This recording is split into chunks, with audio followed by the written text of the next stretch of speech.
तो नवनीत जेएमएच की खबरों को लाइक करें, इसके बाद पहली बार आए चैनल पर सब्सक्राइब करें, साथ ही बेल के आइकन को दबाकर ऑल कर लें ताकि हमारी खबरें पहुंचे सबसे पहले। का फिर से स्वागत करता हूं आपके अपने चैनल का नाम नवनीत जेएमएच। आंगनबाड़ी कर्मियों से जुड़ी हुई हम आज 10 से 11 खबरों पर जिक्र करेंगे जो देश भर के विभिन्न राज्यों और शहरों से निकल कर आ रही बहुत ही काम की खबरें। लगातार आपको एक एक खबर बताएंगे, साथ ही खबर के अंदर की भी सच्चाई हम बताएंगे। चलिए शुरुआत करते, टाइम वेस्ट न करते। दरअसल पहली खबर हमें देखने को मिल रही है, रोहतक से ज्ञापन देने पहुंची आंगनबाड़ी कार्यकर्ताओं को नहीं मिला एवं बाल विकास अधिकारी जताया रोष। आपको बता दें, समस्याओं को लेकर ज्ञापन देने पहुंची थी आंगनबाड़ी कर्मी, लेकिन अधिकारी नहीं मिले। आपको बता दें, रोहतक से खबर है, पहले पूरी खबर जान लेते हैं। अपनी मांगों को लेकर महिला बाल विकास अधिकारी को ज्ञापन देने पहुंची आंगनबाड़ी कर्मचारियों को अधिकारी ही नहीं मिले तो उनके खिलाफ नारेबाजी की और डीसी जो इस मौके पर थे डॉक्टर आदित्य दहिया, इनको ज्ञापन सौंपा। आपको बता दें, महिला बाल विकास अधिकारी के रवैये पर कार्यकर्ताओं में आक्रोश व्याप्त है। जानकारी मिल रही है कि आंगनबाड़ी कार्यकर्ता सायका ग्रीन बेल्ट में एकत्रित होकर प्रदर्शन करते हुए महिला एवं बाल विकास अधिकारी के कार्यालय पहुंची और आंगनबाड़ी कार्यकर्ताओं ने आरोप लगाया है कि उन्हें पहले ही अधिकारी से बात की थी, लेकिन मैं ज्ञापन लेने के समय से ठीक 10 मिनट पहले ही निकल गई। वाओ, मतलब बात करने के बाद कि भाई हम ज्ञापन देने आ रहे हैं, अपनी समस्याओं को बताने यार, ज्ञापन उन्होंने लेने से पहले सूचना दे दी गई, इसके पहले ही उन्होंने 10 मिनट पहले ही रवानगी ले ली। ये खबर निकल कर आ रही है। आपको बता दें, इसके बाद जब उनसे संपर्क किया गया तो उन्होंने आधे घंटे में आने के लिए कहा। इस पर प्रदर्शन कर रही महिलाओं ने वहां पर डीसी डॉक्टर आदित्य दहिया थे, उनको ज्ञापन सौंपा। जिला सचिव सुमन का कहना है कि सरकार ने आंगनबाड़ी केंद्रों को बंद करने की कगार पर पहुंचा दी है, सभी सरकारी विभागों को निजी हाथों में सौंपने की तैयारी कर रही है। जिले में आंगनबाड़ी केंद्रों के भवनों का किराया नहीं दिया जा रहा, बच्चों के लिए दी जाने वाली खास सामग्री कभी भी समय पर नहीं पहुंचती है। कोरोना महामारी में आंगनबाड़ी महिलाओं को बिना सुरक्षा किट के ही काम कराया जा रहा है। देखिए, समस्याएं वही निकल कर आ रही हैं, चाहे उत्तर प्रदेश की बात करें, मध्य प्रदेश की बात करें या किसी भी राज्य की बात करें। आंगनबाड़ी कर्मी खुद ही आरोप लगा रहे हैं कि उनके पास पीपीई किट की व्यवस्था नहीं की गई। आपको बता दें, ये भी आरोप लग रहे हैं कि आंगनबाड़ी केंद्रों का किराया नहीं दिया जा रहा है, उनको निजीकरण सरकार आईसीडीएस विभाग है जो मानदेय पर काम कर रहे हैं आंगनबाड़ी कर्मी, वो एक अलग बात है, लेकिन आईसीडीएस विभाग सरकारी विभाग है और आरोप लगाए जा रहे हैं कि इस विभाग को प्राइवेट किया जा सकता है। अगर ये विभाग प्राइवेट हुआ, निश्चित तौर पर एक बहुत ही बड़ा संकट आ जाएगा। इसको लेकर आंगनबाड़ी कर्मी विरोध कर, लेकिन सीडीपीओ सूचना देने के पहले ही निकल जाती है 10 मिनट पहले, ताकि उन्हें ज्ञापन न लेना पड़े और आंगनबाड़ी कर्मियों की समस्याएं न सुनना पड़े। अधिकारी का दायित्व होता है कि उनके अपने कर्मचारियों की समस्याएं सुने, लेकिन सीडीपीओ पहले कह देते हैं कि भाई हम 30 मिनट में आ रहे हैं, उसके बाद आंगनबाड़ी कर्मी इंतजार करती है लेकिन भाई आती नहीं है। क्या कहते हैं ऐसे सीडीपीओ को लेकर? अगर आपके क्षेत्र में भी ऐसे सीडीपीओ हैं तो हमें जरूर कमेंट में बताइएगा, जिले का नाम मेंशन करिएगा कमेंट बॉक्स में। और चलिए बताते हैं आपको अगली खबर। हरियाणा के अंबाला से हमें अगली खबर देखने को मिल रही है। यहाँ पर भी आंगनबाड़ी कर्मियों ने प्रदर्शन किया है। आपको जानकारी दे दूं, नारायणगढ़ इलाका है जो यहाँ पर महिला बाल विकास विभाग की अनदेखी, देखिए यहाँ पर भी मामला वही आ रहा है, महिला बाल विकास विभाग की अनदेखी के कारण आंगनबाड़ी वर्करों ने धरना प्रदर्शन किया और समस्याओं का एक ज्ञापन एडीएम को सौंपा। आपको बता दें, दरअसल एडीएम को नहीं एसडीएम को सौंपा। एसडीएम डॉक्टर वैशाली ने आंगनबाड़ी वर्करों को आश्वासन दे दिया है कि उनकी समस्याओं का ज्ञापन है वो सरकार तक भेजा जाएगा। देखिए, ज्ञापन कितने ज़्यादा सरकार तक भेजे गए पर सरकार को कोई असर नहीं पड़ता। निश्चित तौर पर आज आंगनबाड़ी वर्करों को एक रणनीति तय करनी होगी, रणनीति व्यापक पैमाने पर रणनीति तय करनी होगी और देशव्यापी प्रदर्शन होना चाहिए। निश्चित तौर पर इसे सरकार को भी लगे कि आंगनबाड़ियों में एकजुटता है। निश्चित तौर पर एकजुटता बहुत ही जरूरी है और ज़्यादा से ज़्यादा लोग जब प्रदर्शन करेंगे, यूनिटी दिखाएंगे तो निश्चित तौर पर कहीं ना कहीं और बात मानी जाएगी। और आप लोग हमेशा अपनी समस्या 18-18, 20-20 सूत्री लेकर चलते हैं, वो गलत बात है। अपनी समस्याएं सिर्फ 2 या 3 रखिएगा, सरकार को भी लगेगा कि हाँ समस्याएं कम है और इनकी मांग होना चाहिए पूरी, और समस्याएं ऐसी पूरी मांग रखिएगा कि आपकी जो मांग है वो पूरी हो ही जाए। जैसे आप राज्य कर्मचारी का दर्जा अगर मांग लेते हैं तो बाकी सब सुविधाएं आपको मिल गई, तो इसलिए राज्य कर्मचारी का दर्जा मांगिएगा, बाकी सुविधाएं आपको ऑटोमेटिक मिल जाएंगी। आप लोग 16, 17, 18, 20, 22, 25 सूत्री मांगते हैं, एक तरफ राज्य कर्मचारी का दर्जा की बात करते हैं, ऊपर से कहते हैं कि हमें 30,000, 28,000, 22,000 मानदेय चाहिए। जब आप राज्य कर्मचारी अगर पूरे हो जाते हैं तो आपको मानदेय की जरूरत क्या है? आप लोगों की मांग पत्र जो संगठन वाले बनाते हैं, मुझे समझ में नहीं आता किस तरीके से आप लोग जब राज्य कर्मचारी का दर्जा मांग ही रहे हो तो 22,000, 25,000, 18,000 मानदेय की क्या जरूरत है? एक अगर मांग आपकी पूरी हो जाती है, सिर्फ एक ही मांग को लेकर आप लोग धरना प्रदर्शन करिए, पूरे देश भर में एक ही मांग को लेकर धरना प्रदर्शन किया जाए राज्य कर्मचारी को लेकर, तो निश्चित तौर पर मांगे पूरी, जो मांग है विशेष तौर पर पूरी हो जाएगी। क्या कहते हैं आप हमारी राय को लेकर? कमेंट में बताइएगा। अगर अच्छी लग रही है राय तो यस लिखिएगा। उत्तर प्रदेश के बांदा से हमें अगली खबर देखने को मिल रही। दरअसल आंगनबाड़ी केंद्र जो है कागजों में चलाए जाने की खबर निकल कर आ रही। दरअसल इस खबर को पहले हम बताते हैं आपको।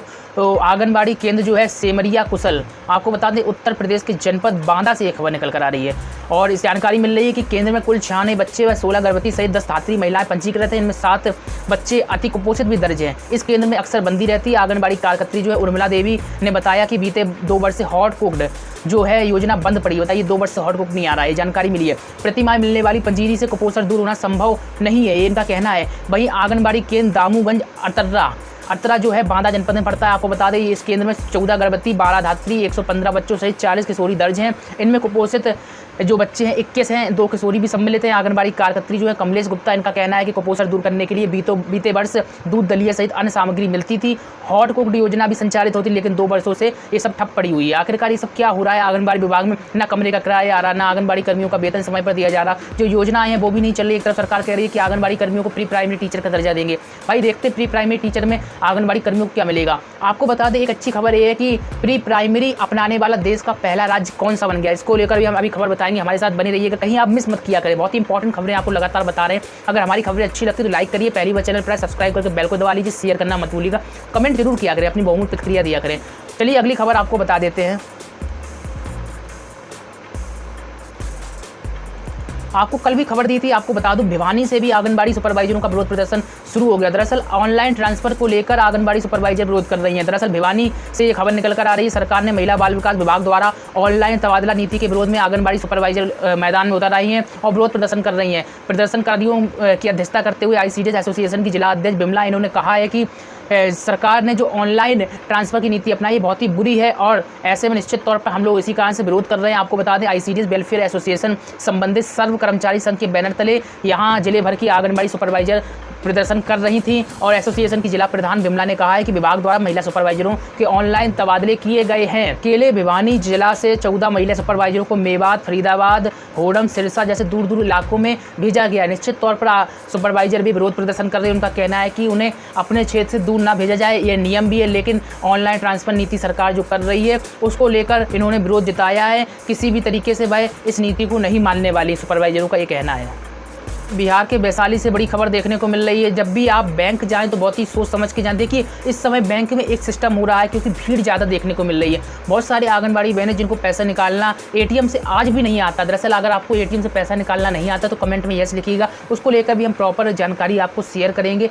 और बहुत सारे लोग निकाल भी लेते हैं, ऐसा नहीं कि सभी नहीं निकाल पाते, लेकिन बहुत सारी बहनें जिनको ATM से पैसा नहीं निकालना आता या फिर वो डरती हैं कि भाई ATM से पैसा निकालेंगे कहीं ऐसा ना हो पैसा ट्रांसफ़र हो जाए, आए ही ना, या फिर कुछ भी हो सकता है XYZ, तो इसीलिए वो बैंक जाती हैं। और ज़्यादातर इस समय देखा जा रहा है, कोरोना काल चल रहा है, बैंक पहले ही काम स्लो करते थे और अब बैंक और ज़्यादा काम स्लो करने लगे हैं और इसी वजह से अब तो गोल घेरे लगने लगे हैं, सोशल डिस्टेंसिंग का पालन हो रहा है, सब कुछ चल रहा है और इस कारण से जो बैंक की प्रक्रिया पहले से ही जो ढीली थी अब और ढीली हो गई है। ऐसे में निश्चित तौर पर धूप, गर्मी, हवा में जो लोग लगे रहते हैं, ग्राहक लगे रहते हैं, पैसे निकालने वाले हो, पासबुक अपडेट कराने वाले हो, छोटे मोटे या बड़े कोई भी काम हो, वो लोग खड़े रहते हैं। लेकिन कुछ लोग ऐसे होते हैं जिनका शरीर कमज़ोर होता है, इम्यूनिटी पावर कमज़ोर होती है, वो बेहोश हो जाते हैं। ऐसा ही आंगनबाड़ी कर्मी के साथ हुआ। आपको बता दें बैंक से राशि निकालने के दौरान 3 आंगनबाड़ी सेविकाएं बेहोश हो गई और जिसके बाद अफरा तफरी मच गई। दरअसल वैशाली के पातेपुर से आपको खबर बता रहे हैं, पातेपुर सेंट्रल बैंक कोरोना संक्रमण का वाहक बन रहा है। संक्रमण का प्रसार रोकने के लिए सरकार प्रशासन के निर्देशों की लगातार धज्जियां उड़ती देखी गई।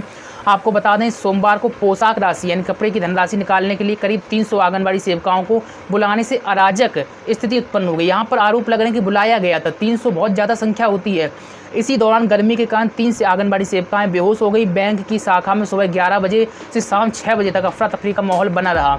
वहीं ICDS से आंगनबाड़ी केंद्र पर स्कूल पूर्व शिक्षा पाने वाले बच्चों की पोशाक राशि सभी परियोजनाओं को भेजी गई है और इसी के साथ ही सेविकाएं सहूलियत से राशि निकासी कर सके, इसके लिए पातेपुर CDPO जो है कुमारी रूपम ने 5 दिन पहले ही शाखा में एडवाइस भेज दिया था। अब एकत्रित करके इतनी सारी आंगनबाड़ी कर्मियों को बुला लिया गया। बताया जा रहा है कि 300 आंगनबाड़ी कर्मी बुलाए गए, बहुत ज़्यादा संख्या होती है और इसी कारण से जो कुछ आंगनबाड़ियाँ थी वो बेहोश हो गई और उनको किसी भी तरीके से अस्पताल पहुंचाया गया और उन्हें ठीक किया गया। लेकिन आप लोग बहुत ही सुरक्षित रहिएगा, धूप कम से कम धूप में खड़े होइएगा, हो सके तो बहुत ज़्यादा बचाव करिएगा, हो सके तो आप ATM चलाना भी सीख लीजिए अगर ATM नहीं चलाना आता, क्योंकि बैंक में इस समय सबसे ज़्यादा भीड़ ATM ना चला पाने वालों की ही लग रही, क्योंकि उनको पैसा निकालना नहीं आता तो वो बैंक से ही निकालते हैं। अगर आपको भी निकालना नहीं आता और आप चाहते हैं कि एक प्रॉपर गाइडलाइन वाली वीडियो बनाई जाए तो यस लिखिएगा।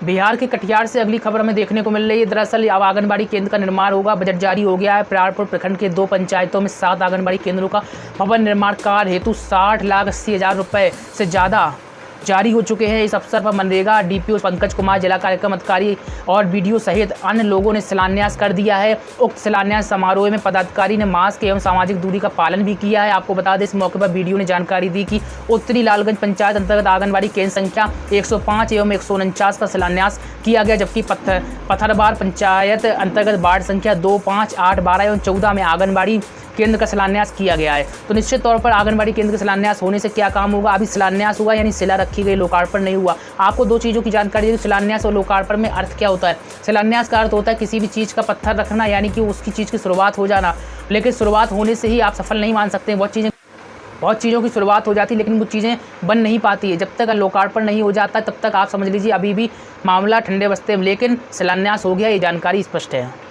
बिहार से बहुत ज़्यादा खबरें को देखने को मिल रही हैं। बिहार की आंगनबाड़ी कर्मी देख रहे हैं, सब्सक्राइब जरूर कर लीजिए। बिहार के भभुआ से खबर आ रही है। दरअसल आपको जानकारी दे दें, भभुआ जिले की 420 आंगनबाड़ी केंद्रों में मातृ शिशु पोषण को देखते हुए आवश्यक यंत्रों की उपलब्धि कराई जाएगी और इसके मातृ शिशु पोषण की निगरानी की जाएगी। आपको बता दें, वृद्धि माप के लिए यंत्र खरीदे जाएंगे। इसके लिए आवश्यक दिशा निर्देश बाल विकास निदेशालय से जारी कर दिए गए हैं। विभाग के आधिकारिक जानकारी के अनुसार जिले के कई केंद्रों पर पोषण की माप से संबंधित यंत्र उपलब्ध कराए गए, लेकिन कई ऐसे भी केंद्र जहां इन सभी यंत्रों की उपलब्धता नहीं है। आपको जानकारी दे दें कि सभी केंद्रों के लिए stadiometer, weighing machine, weighing scale उपलब्ध कराए जाते हैं। वेइंग मशीन वो होती है जिस पर वजन बच्चे का तौला जाता है, और वेइंग स्केल जिसे पैमाने से नापा जाता है, लंबाई नापी जाती है। आपको जानकारी दे दें कि 2 से 6 वर्ष तक के बच्चों की उचित पोषण वृद्धि माप के जरिए की जाती है। मातृ पोषण की माप के लिए वेइंग मशीन का उपयोग हो जाता है। आप लोगों को अच्छी तरीके से पता होगा कुपोषण की पहचान कैसे होती है, कि जितने बच्चे उम्र में हैं वाकई में वो डेवलप हो रहे हैं या फिर नहीं, उनकी हाइट डेवलप हो रही है, उनका वजन डेवलप हो रहा है या फिर नहीं। अगर बच्चा बड़ा हो गया लेकिन वजन उसका कम है तो वो लाल श्रेणी, पीली श्रेणी, हरी श्रेणी में आ जाता है। माना जाता है कि जो हरी श्रेणी होती है बहुत ही अच्छी मानी जाती है, स्वस्थ बच्चा होता है, और जो पीली श्रेणी होती है वो उससे डाउन होती है, और लाल श्रेणी जो होती है कुपोषित और अति कुपोषित की होती है। निश्चित तौर पर इस श्रेणी में जो बच्चे होते हैं उनका चिन्हीकरण किया जाता है, उनको स्वस्थ रखने का काम किया जाता है, और इसको लेकर शासन कई तरीके की योजनाएं चला रही है। पहली बात तो पुष्टाहार योजना है जो वो उसको मिल रही है नहीं, इसी वजह से बच्चों को पुष्टाहार दिया जाता है ताकि बच्चे जो है हरी श्रेणी में बने रहें, और इसी के साथ ही मापक यंत्र भी इसीलिए दिए जाते हैं ताकि उनका समय समय पर वजन लिया जाता रहे। उत्तर प्रदेश के बागपत से अगली खबर देखने को मिल रही। दरअसल आंगनबाड़ी कर्मी और एएनएम के साथ ही आशा वर्कर जा रही हैं डोर टू डोर सर्वे करने। दरअसल पूरी खबर आपको बताते हैं। उत्तर प्रदेश के बागपत से खबर है। कोरोना महामारी के प्रति जागरूकता के लिए स्वास्थ्य विभाग की रूट ग्रास इकाई एएनएम, आशा और आंगनबाड़ी वर्करों की टीम जो है लग गई है और गांव में सर्वे का काम शुरू कर दिया है। ग्रामीणों की समस्याओं को सुनकर भी उनका समाधान किया गया। कोरोना वायरस की महामारी को लेकर स्वास्थ्य और बाल पोषण विभाग के संयुक्त तत्वाधान में सोमवार को तीसरा सर्वे शुरू हो गया है, और इसमें कोरोना के अलावा बरसाती मौसम जैसे जो अन्य बीमारियां होती हैं, मलेरिया, चिकनगुनिया, इनके बारे में भी जानकारी दी जा रही है। आपको बता दें अभियान का जो मुख्य उद्देश्य है वो क्या रखा गया है। अभियान का मुख्य उद्देश्य ये है कि घर में कोई बीमार तो नहीं है, अगर बीमार है तो किस तरीके की बीमारी, सिर दर्द है, बुखार है, जुकाम है, खांसी है या फिर सीने में दर्द है, ये सब पूछा जा रहा है। इसी के साथ ही उन्हें टिप्स भी दिए जा रहे हैं कैसे आप बचाव करें, कैसे आप हाथ धोएं, स्वच्छ रहें। आपको बता दें कोविड अस्पताल के प्रभारी है, इन्होंने जानकारी दी है कि इस अभियान का जो मुख्य उद्देश्य है अधिक से अधिक लोगों को कोरोना के प्रति जागरूक करना। इसी के साथ ही टीम को किसी घर में कोई बुखार, खांसी आदि से पीड़ित तो नहीं मिला, ये जानकारी निकल कर आ रही है। और इसी के साथ ही हेल्पलाइन नंबर भी जारी हुआ है, अगर कोई पीड़ित है तो उस हेल्पलाइन पर फ़ोन करके सहायता प्राप्त कर सकता है। अगली खबर छत्तीसगढ़ के बलौदा बाजार से आपको बता रहे हैं। अगर आप आंगनबाड़ी के विभाग में जाना चाहते हैं तो एक अच्छी खबर निकल कर आ रही है। दरअसल बाल विकास परियोजना सोना खान के अंतर्गत संचालित ग्रामीण क्षेत्र की आंगनबाड़ी केंद्रों में आंगनबाड़ी सहायिका के 27 पद खाली पड़े हैं। महिला अभ्यर्थी आवेदन कर सकते हैं। 26 अगस्त से लेकर 9 सितंबर ये तारीख रखी गई है, और आपको बता दें अभ्यर्थी केवल पंजीकृत डाक के जरिए उक्त तिथि तक आवेदन कर सकते हैं। कार्यालय में आवेदन सीधा जमा नहीं होगा। परियोजना की CDPO आदित्य शर्मा ने जानकारी देते हुए बताया है। आपको बता दें, देख लीजिए परियोजना है, आप जिस क्षेत्र से आवेदन करना चाहते हैं उस क्षेत्र में वैकेंसी है या फिर नहीं। हालांकि इस जगह वैकेंसी निकली है लेकिन आपको क्लियर पहले कर लेना होगा। अगली खबर फरीदाबाद से देखने को मिल रही है। दरअसल आशा कार्यकर्ताओं की हड़ताल 18वें दिन भी जारी रही। आंगनबाड़ी कार्यकर्ता एवं सहायिकाओं ने हड़ताल को अपना समर्थन देने की घोषणा की, यानी आशा वर्करों की हड़ताल में आंगनबाड़ी कर्मी भी शामिल हो गए। यूनियन की प्रधान जो है उप प्रधान देवेंद्री शर्मा और जिला सचिव मालवती ने सरकार पर पक्षपात करने का आरोप लगाया है। आशा कार्यकर्ताओं को सरकारी कर्मचारी का दर्जा देने के साथ ही प्रोत्साहन राशियों के भुगतान करने की मांग की गई है। आपको बता दें इनके संगठन को, आशा कर्मियों के संगठन को आंगनबाड़ी कर्मियों के संगठन का भी साथ मिल गया है, क्योंकि दोनों की समस्याएं एक ही है और दोनों की ही मांग है कि उन्हें राज्य कर्मचारी का दर्जा दिया जाए। सहमत है तो यस लिखिएगा। चलिए अब आपको अहम खबर बताते हैं। हम तभी आपसे कह रहे थे कि लगातार ये खबरें देखते रहिएगा, कहीं ना कहीं आपको बहुत ही महत्वपूर्ण खबरें मिलती रहती हैं। हो सकता है आपके जिले या आपके क्षेत्र से हो। आपको जानकारी दे दूं कि नई शिक्षा नीति को लेकर एक बड़ी खबर निकल कर आ रही। बहुत सारे मित्र ये कह रहे हैं कि नई शिक्षा नीति कब से लागू होगी, किस जिले से लागू हुई। आपको बता दें अलग अलग राज्यों में अलग अलग तरीके हैं। केंद्र सरकार नई शिक्षा नीति की बात कह चुकी है, लेकिन राज्य अपने स्तर से लागू करेंगे। लेकिन आपको बता दें देश में पहला राज्य कौन सा जो नई शिक्षा नीति लागू करेगा, चलिए बताते हैं पूरी खबर। पहला ऐसा राज्य होगा जो शिक्षा नीति लागू करेगा। आपको ये बता दें बड़ी जानकारी मिल रही है। दरअसल कर्नाटक नई राष्ट्रीय शिक्षा नीति लागू करने वाला देश का पहला राज्य होगा। राज्य के उप मुख्यमंत्री तथा उच्च शिक्षा मंत्री जो हैं डॉक्टर CN नारायण ने यह जानकारी दे दी है। आपको बता दें जानकारी के अनुसार राष्ट्रीय शिक्षा नीति की विशेषताएं एवं कार्यान्वयन विषय पर आयोजित 5 दिवसीय कार्यशाला ऑनलाइन कार्यशाला के उद्घाटन सत्र को संबोधित करते हुए नारायण ने जानकारी दी है कि राज्य सरकार राष्ट्रीय शिक्षा नीति लागू करने के लिए आवश्यक प्रशासनिक सुधारों, कानून में संशोधन को लेकर सभी तैयारियां कर रही है। कर्नाटक नई शिक्षा नीति लागू करने वाला देश का पहला राज्य बनेगा और इस कार्यशाला का आयोजन बेंगलुरु विश्वविद्यालय में किया गया था। उप मुख्यमंत्री ने यह भी कहा है कि राज्य सरकार स्पष्ट एजेंडा और विशिष्ट लक्ष्य के साथ आगे बढ़ रही है। तो निश्चित तौर पर और ज़्यादा जानकारी खास नहीं मिली है, लेकिन कर्नाटक देश में पहला राज्य होगा जो नई शिक्षा नीति लागू करेगा और संभावित माना जा रहा है कि 1 अप्रैल से देश भर में देश के जितने भी राज्य हैं सभी जगहों पर नई शिक्षा नीति लागू हो जाएगी, यानी कि अगले सत्र से हमें देखने को मिलेगा।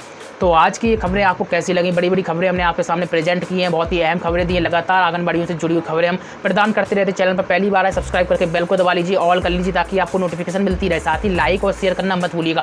मन में कोई सवाल है, सुझाव है तो कमेंट करिएगा। इसी के साथ ही इंस्टाग्राम पर भी फॉलो कर सकते हैं, लिंक आपको मिलेगी डिस्क्रिप्शन में। तो जाइएगा, इंस्टाग्राम जो चलाते हैं भाई बहन वो इंस्टाग्राम पर मुझे फॉलो कर सकते हैं। सो मिलते हैं आपसे नई अपडेट में, तब तक के लिए नमस्कार।